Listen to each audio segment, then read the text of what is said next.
there any prior threats to the establishment? Did he have did he have an agenda towards someone that was at this particular arena? Was his issue with country music? These are things that we don't know. Because of the Vegas shooting. Exactly, and we use that as a contrasting comparison. But one of the things that's interesting in terms of if I was a patron or anyone that was a patron in one of these types of establishments, for that matter, there's two focuses. There's one that I've heard: run, hide, and dial 911. That's one aspect. And there's another aspect where you confront the shooter directly.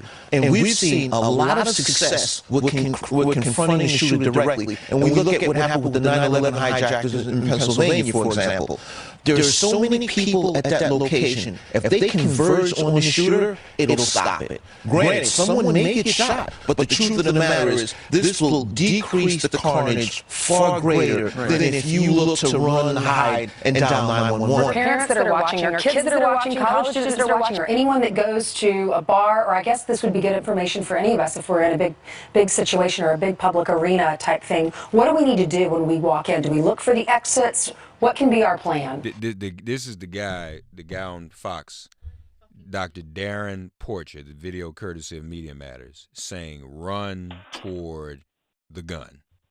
Now, we talk about a lot of crazy things Fox says and does, but I cannot think of anything crazier or more irresponsible than that. And I wonder if even those who are brainwashed by Fox are able to stomach what they just heard. Joining us now, the president of Media Matters, MediaMatters.org, Angelo Carusone. Hey, man, how are you? I'm well. How you doing? I'm good. Who is this clown, Porcher? Who is he anyway? Okay. I don't know. Just a random dude. Because they get random people. That's not unusual. They don't get real guests or experts. They get random folk anyway. Just folk to it's get also election week, so they sort of dry out. No, that's the truth. They dry out. I mean, that's honestly what it boils down to.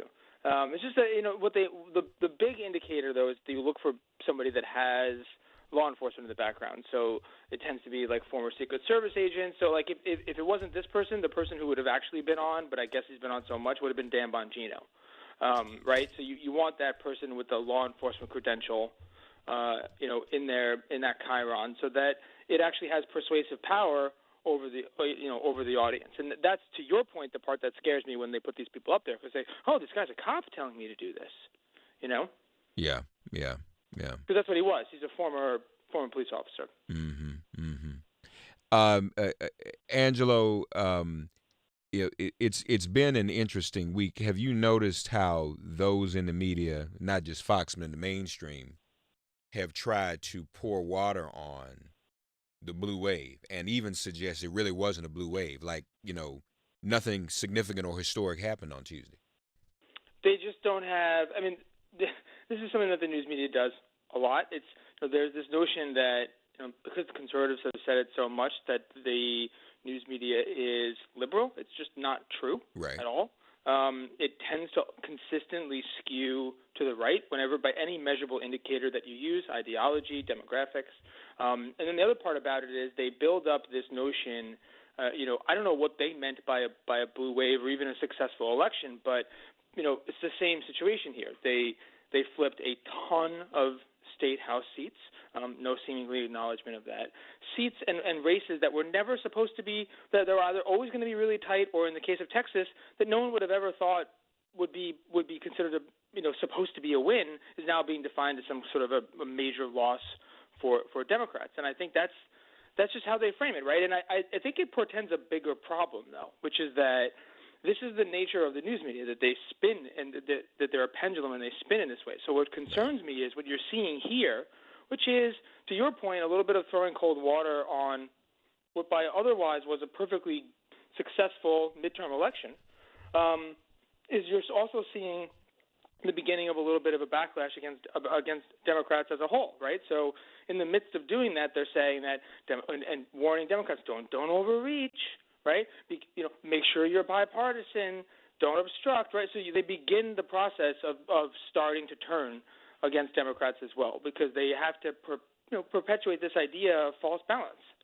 Yeah, right, and right, and it's really it's amazing once again, folks, where people are accused of being too liberal or being liberal, all mainstream media being liberal. It's the fact of the matter is that it isn't.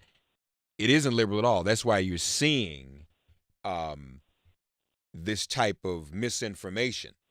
Oh, it's not really a blue wave, and Democrats, it was as if Democrats had to win every single seat that was out there, and even then, it might not have been, it might not have been a blue wave.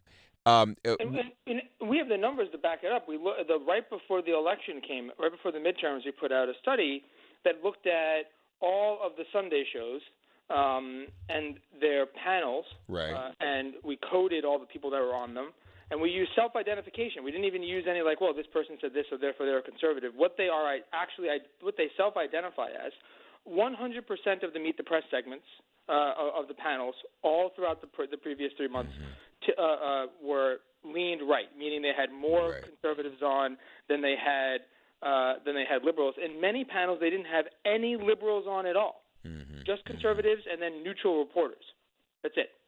So, and the reason the Sunday shows are a good example of that is they're the shows that you can always make sure are balanced. And literally everyone will go on them, and you only have to put on one a week. And so if that is skewed disproportionately, the rest of the data that we track is even worse. But we start there because that's the one that you can fix the easiest. And so part of the reason you're seeing the impression of this sort of throwing cold water on the success is that it's the same pattern that we see playing out in actual bookings, which is that it's a lot of reporters who tend to engage in the both sides thing, and then a ton of conservatives, both regular Republicans who are considered never Trumpers, and then a lot of pro-Trump people. How is Fox? You said it's dried up now, but what? How are they reacting? What are they going to do now? Well, I guess we see part of it is Whitaker. That's how they intend to shift the news conversation from this loss that the Republicans had to something else and distract us into another drama, like I guess the firing of Sessions and the appointment of Whitaker. I guess I answered my own question. Yeah, and they have done a pretty good job of sort of seeding the ground for a backlash, for a successful termination of the Mueller investigation or further undermining of it, because for the past year and a half, all they have done on Fox News, literally hundreds, probably more than 1,000 segments now, full segments, on how Robert Mueller is conflicted, that Robert Mueller needs to be investigated, that he's in cahoots with the Democrats, that the entire investigation is completely false misinformation being run by Democrats. So they've really laid the groundwork for for any kind of action here to be justified, at least in the minds of conservatives. And then the flip side of that, and a pretty heavy amount of concentration, is on basically them claiming you're stealing the election in Florida. What you're not seeing on Fox, of course, is that the caravan's going to come and kill you. Right. Is one or the other. Angelo Carusone with us, folks. 866-99 Sirius. Matt Gertz's latest piece, as a matter of fact, on Sessions. Fox News was made for this moment, and that's exactly why it exists. Hey, Roger Ailes came from Nixon. Nixon would have loved having a Fox News back in the day, wouldn't he? That would have helped him. Yeah, I mean, without a doubt. And that was something that, Roger Ailes cut his teeth on some of those early Nixon sort of segments. Those town halls that they had set up for them were orchestrated political events that actually were supposed to look like real TV. They had all these, operatives in the audience, and they were asking Nixon questions, and the whole idea was to make him seem much more presentable and affable. And it was a production that Roger Ailes had actually organized as his media advisor. They would have loved it. And it really wasn't until the late 90s that Ailes had gotten his vision, but he had tried to sort of sell the larger conservative establishment on a similar version of Fox News in the 80s. It never really caught on for a variety of reasons, I'm sure, but until Fox News came around. 866-99 Angelo Carusone with us, folks. Now, Jim Acosta despite the fact that CNN had a bomb sent to it, Trump's still calling CNN and the rest of the press the enemy of the people during his press conference. And then you have a White House tweeting out InfoWars doctored videos, Angelo. Yeah. I mean, we've reached, just when you think we've reached the bottom, we see that the pit is actually bottomless. It's bad, and the thing that it's. I am more frustrated. I'm extremely frustrated though with the White House Press Correspondents Association, the press corps as a whole, because this was pretty well coming. So, Donald Trump started banning media outlets, polling credentials, in July of 2015. He did it to the Des Moines Register in July of 2015. Nobody stood. Everyone continued to go to his events, right? They didn't make hay about it then. When he had started pulling credentials from BuzzFeed for a few events, he refused to credential Daily Beast for a period of time. He did it to one of the New York Times reporters a little bit during the campaign. Nothing, right? They continued to go about their business. Last September, last year, right early on in his administration in February, he attacked Jim Acosta during one of the press conferences, actually, and then refused to take his question. So he started asking it, then he started attacking him, and then he told him to sit down, refused to answer the question or accept it. At that point, we had organized a petition which had more than 300,000 signatures on it to ask the Correspondents Association to do a simple thing, which was don't act like everything is normal when this stuff goes on. Nip it in the bud. Right. And if he has a blacklist and one of you gets blacklisted, then either only echo that one reporter's question that was blacklisted, or don't go anymore. Right. And you know what the president of the White House Correspondents Association said at the time? No. In fact, he then went on television 2 weeks later and lauded Donald Trump for his unprecedented access. And the strategy was they thought they could suck up to him. They thought if they complimented him enough that he would come around and that they could tamp it down. And it was a critical mistake because they didn't nip it in the bud when they had much more persuasive power. Now it's 2 years later, and they've been just under assault from the President of the United States. And now we're at a place where they are literally banning a reporter from a pretty big outlet from entering the White House grounds at all, while still giving out all these press passes to InfoWars and the Crazy Q lady and all these other things. So we're in a real bad place. Who was the president of the White House Correspondents Association at that time? It was Jeff Mason from Reuters, and the strategy was wrong. I mean, the whole reason you have a correspondence association is to some extent advocate on behalf of the White House press corps, and their real power is in just like any standard union or organizing moment, which is you have a little bit of solidarity and you can collectively argue and negotiate. It's very, a lot of it has been around very basic things like, when they were redoing the press briefing room, and they do it around White House scrums when people are lining up. Like, it's little stuff, but it's never needed to be used for something so so significant as this. And I will just point out, though, to sort of close the loop on what we were talking about earlier, in 2009, when Fox News declared itself the voice of the opposition and started promoting the birther conspiracy at scale, and President Obama criticized them, and the press office criticized Fox News. They didn't even ban them. They criticized Fox News. The entire White House press corps, the last time the White House press corps ever stood up together as a unified force was against President Obama to defend Fox News. And they weren't even being banned. They were just being criticized. This is bad. This is very, very bad. But it also, Angelo, quite frankly, shows their desperation. Truly. And it shows, it's interesting. You had Napolitano, though. Every now and then one of them goes off script. You know that? He wasn't supposed to say that the appointment of Whitaker is unconstitutional. That's right. So, I just really wonder what are. Well, You know that Napolitano is just there's a part of the reason, and I think that he's a pretty straight shooter. Oftentimes, I have a very strong philosophical disagreement with him, but he's been mostly consistent of all the Fox people. But just for context, there, he is furious at Donald Trump because, according to Napolitano, Donald Trump promised him the second Supreme Court nomination, and obviously he didn't get it. It went to Brett Kavanaugh. So Napolitano started attacking Donald Trump much more vigorously the moment Brett Kavanaugh was nominated because he felt that Donald Trump had betrayed him because he had promised him that second nomination. Okay, so there that is then. All right, I got you. I got you. So we see, all politics ultimately is personal. What's the latest on their advertisers? So it's been very significant, and although now I think we're at a point where it's mostly now it's all about Fox. I do think that the only real path forward here is to start to approach their biggest advertisers and get them to leave the network as a whole. So what I started to do was look at Monday when Hannity was on stage with Trump.